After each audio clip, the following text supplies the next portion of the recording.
대부분 사람들이 이제 식중독 걸린 후의 증상들만 생각하는데 우리가 이것도 한번 생각해 보실 필요가 있어요. 우리가 분명히 같이 먹었는데 왜 나만 아프지? 그러신 분들은 바로 위산이 적었을 때 나타나는 일이기도 하거든요. 왜냐면 이 위산이 우리 몸에 너무나도 중요한 역할을 하는데 우리가 이렇게 박테리아로 오염된 음식이나 음료를 먹었을 때 그 박테리아들이 들어갔을 때 이 처음에 죽이는 역할을 하는 게 바로 위산이에요. 하지만 위산 억제제를 먹고 있든지 또 어떤 분들은 여러 가지 이유에 따라서 위산이 부족하게 되면 이 균들이 들어왔을 때 죽이지 못하게 되므로 그 균이 이제 장까지 가서 여러 가지 증상들을 일으키는 거죠.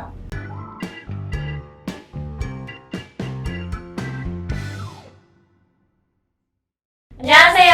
Holistic Nutritionist 유나 PD 짤입니다. 짧고 붉었던 장마철이 끝나자마자 푹푹 찌는 무더운 여름철이었는데요. 이럴 때일수록 무엇보다 조심해야 되는 건 더위기도 하지만 음식이기도 하죠. 식중독의 대표적인 증상으로는 두통, 메스꺼움, 탈수, 무기력감, 복통 등등이 있는데요. 이 식중독에 걸리는 이유는 무엇일까요? 식중독 우리가 박테리아에 오염된 음료를 먹으면 식중독 증상으로 나타나요. 근데 웃긴 게 어떤 사람은 같은 걸 먹었는데 아무 증상이 없고 어떤 분들은 심하게 식중독 증상들 나타나잖아요. 거기에 가장 큰 원인이 무엇일까요? 대부분 사람들이 이제 식중독 걸린 후의 증상들만 생각하는데 우리가 이것도 한번 생각해 보실 필요가 있어요. 우리가 분명히 같이 먹었는데 왜 나만 아프지? 그러신 분들은 바로 위산이 적었을 때 나타나는 일이기도 하거든요. 왜냐면 이 위산이 우리 몸에 너무나도 중요한 역할을 하는데 우리가 이렇게 박테리아로 오염된 음식이나 음료를 먹었을 때 그 박테리아들이 들어갔을 때 이 처음에 죽이는 역할을 하는 게 바로 위산이에요. 하지만 위산 억제제를 먹고 있든지 또 어떤 분들은 여러 가지 이유에 따라서 위산이 부족하게 되면 이 균들이 들어왔을 때 죽이지 못하게 되므로 그 균이 이제 장까지 가서 여러 가지 증상들을 일으키는 거죠. 그러면 위산이 부족한 게 가장 큰 원인인가요? 네, 맞아요. 적은 위산의 양도 문제가 있지만 또 다른 원인으로는 좋은 균이 부족했을 때도 이런 증상들이 나타나기도 해요. 그럼 몸에 좋은 균이 부족하면 왜 식중독에 더 빨리 걸리는 걸까요? 우리 장에 좋은 균들이 하는 일이 정말 많잖아요. 하지만 우리가 평상시 생활식 습관이 안 좋았을 때 좋은 균보다는 나쁜 균을 많이 키우게 되는 환경을 만들어주는데요. 이 안 좋은 박테리아가 들어왔을 때 쌓을 수 있는 능력이 낮아짐으로써 여러 가지 식중독 증상으로 몸에서 이제 나를 지켜달라 이렇게 보내는 거야. 그 바로 식중독 증상들 철지가 앞에 말한 것처럼 설사, 복통, 구토, 두통 이런 여러 가지 증상들이 바로 내 몸이 나를 지키려고 방어하려고 할 때 내보내는 신호예요. 보통 좋은 균들이 박테리아가 들어왔을 때 싸워주는 힘이 있는데 그 좋은 균들이 부족하면 식중독에 더 빨리 걸리는 거군요. 네. 그리고 또 많은 분들이 경험하셨을 건데요. 다른 나라로 여행 갔을 때 식중독이나 설사하시는 분들 있잖아요. 이게 바로 traveler's diarrhea 그러는데 내가 여행을 다니면서 음식을 먹으면 설사를 자주 한다 이러신 분들은 특히 균 중에 사크로볼라리라는 게 있어요. 그거를 항상 챙겨 드셔야지 이런 여행자 설사? 한국말로 하면 그런 거를 예방할 수가 있는 거예요.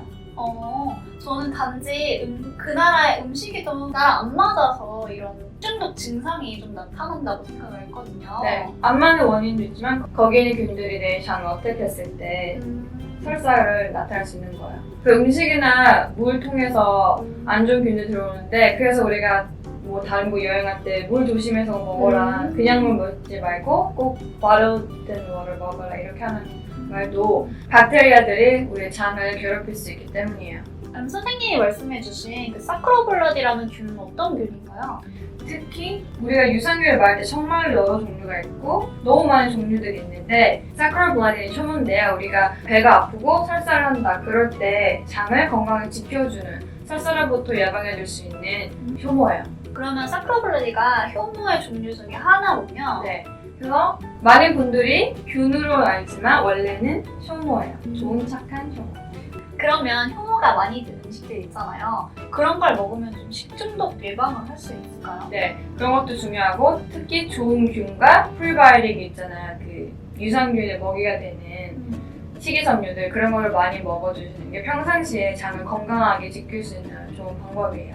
보통 식중독이라고 하면은 음식을 먹어서 염증이 생겨서 식중독에 걸린 거 아닌가요? 뭐 염증이라고도 할 수가 있죠. 그런 균들이 장에 염증을 일으켜서 증상으로 나타날 수 있는데 그래서 식중독에 취약한 사람들은 특히 장에 문제가 많으신 분들, 크론스나 장세균 증후군 이러신 분들이 증상이 더 심각하게 나타나기도 해요. 그러면 이런 식중독 증상을 대처하려면 어떻게 하면 좋을까요? 여기 캐나다에서는 식중독 예방이나 식중독이 생겼을 때 많이 쓰는 영양소로는 바로 액티베이티드 찰코가 있는데요. 활성탄, 이 먹는 식용 쑥가루인 이 액티베이티드 찰코는 정말로 베네핏이 너무 많은 건데 우리가 치아 미백으로도 많이 알려진 영양성분이잖아요.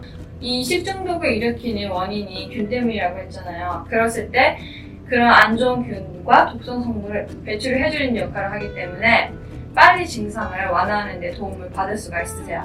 근데 보통 활성탄이라고 하면 그 고기 구울 때 숯이 생각나잖아요. 그럼 그 숯이랑 약간 성분이 아예 다른 건가요? 베이스는 같겠지만 그거는 그냥 charcoal이고 이건 액티베이트 한 거기 때문에 꼭 먹을 때는 식용숯으로 하시고 만약에 그런 숯들은 냄새 제거하는 건가 물에 넣어놓고 좀 퓨리파이 하는 그런 걸로 쓰시는 게 맞는 방법이죠. 이런 활성탄은 딱 식용으로 나온 활성탄이군요. 네. 그러면 이 영양제들을 먹을 때 주의사항이나 피해야 되는 분이 있을까요?